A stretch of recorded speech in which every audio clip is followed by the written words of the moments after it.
The Me Too movement might be helping victims find the courage to get help. In 2018, the National Domestic Violence Hotline reported a 30% increase in calls, and Arizona is no exception. Last fiscal year, the state's Safe Domestic Violence Services Hotline answered about 28% more calls than in the previous year. Samie Gebers reports, as more and more people reach out, beds in domestic violence shelters are consistently full.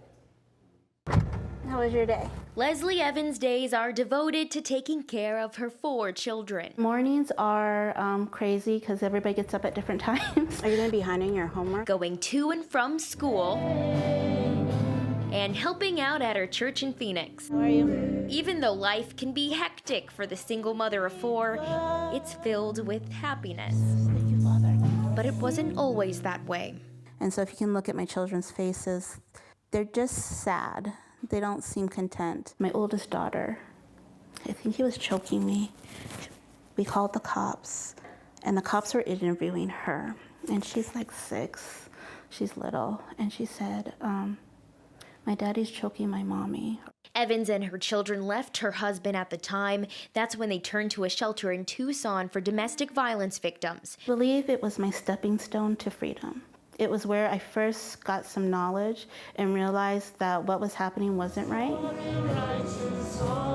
Evans says she was so consumed with saving a broken relationship, she neglected what was important in her life, her kids. You know, this is the sad part. I was very consumed by him, and so unfortunately, I don't think there was well taken care of as I should have been. The plaque hanging on her living room wall, given to her by that shelter in Tucson, shows us just how far she's come. The swing? Yeah. Okay. Renee Olson would tell you a similar story.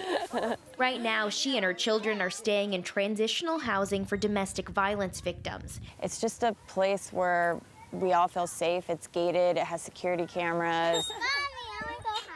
Olson spent months trying to get into a shelter after a violent relationship. Every shelter had a big, long waiting list, so that really, hinged me in even leaving my abuser in the first place. What are you guys doing? She said it took a long time to get her and her children into transitional housing. In Maricopa County, more and more people are reaching out for help and using the Domestic Violence Services Hotline. But there are actually 150 less shelter beds than there were in 2016. The 450 now are almost always full, and transitional housing units have wait lists. Although the emergency shelter services are still available, there just isn't enough beds to meet the need. Cindy Patterson helps run a service for domestic violence victims 50 and older. She said that funding isn't there to provide for enough shelter beds, but there are more community-based programs for those in need. There are protection plans in place that any community-based program can assist a victim seeking services. You have the right to be happy. You have the right to control your life. And because she reached out for help, Olson is now the one in charge of her own life. You ready to be done on the swings? No! Although maybe not of her 3-year-old at times. Okay, jeez. In Phoenix, Samie Gebers, Cronkite News.